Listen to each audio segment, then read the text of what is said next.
My great aunt had passed away at the beginning of February, and at the funeral I had to see my cousin, and I sat next to him at the service, which I thought was really like a big step at the time. Like, I was really proud of myself for doing that.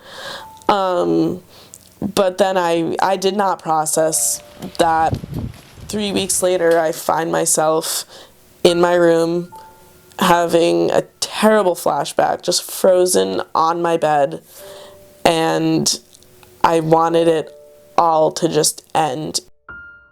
My name is Jill Metzger, and this is my story. I was molested by a cousin from ages 10 to 13 every time I went to my grandma's house. It's really hard to tell my family, especially my parents, for fear of not being believed and being asked questions like, why didn't you tell us earlier? Or like, why didn't you get an adult as soon as it was happening? Why'd you let it go on for that long? And I asked myself those questions. So the best way to respond to someone who's been sexually assaulted, and it's not your fault that this happened. The biggest thing is when someone's been sexually assaulted or raped, their control has been taken away from them and they feel pretty helpless. So the best thing you can do is put that control back in their hands. In the simplest terms, rape culture is the normalization of rape and sexual assault in our society. A lot of times when someone is sexually assaulted, particularly women, the first questions that are asked are, well, what was she wearing? Or why did she drink so much alcohol? Or, ooh, she probably shouldn't have been walking on that road late at night. That's a dangerous area of town.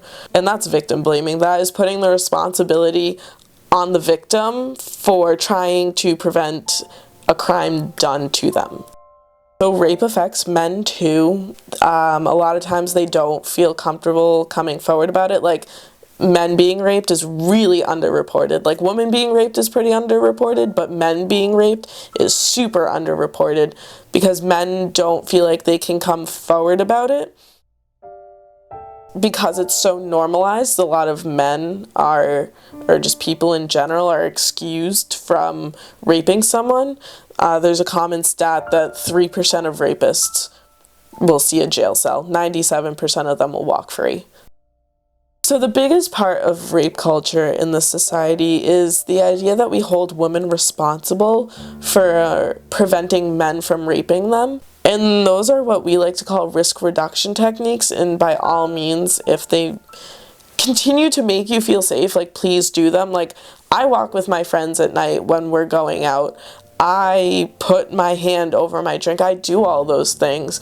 But those aren't going to prevent someone from raping you. They might reduce the risk, but the only person who can prevent rape is the rapist. So since freshman year, I have been a part of a club on campus at UConn called Revolution Against Rape. Every year, our club puts on an event called Slut Walk, which actually originated in Toronto. And it basically sends the message that no matter who you are, what you were wearing, what you were drinking, what you were doing, no one deserves to get raped. Another big thing that RAR does is we go into high schools and give consent workshops, and we talk about victim blaming, we talk about what rape culture is, we tell them how to be a good friend in situations where maybe your friend comes to you that they've been sexually assaulted, and we also provide resources for them.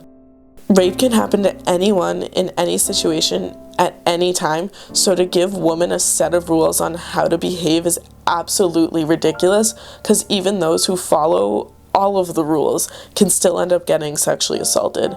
So instead of putting all your time and energy on telling women not to get raped, start telling people not to rape.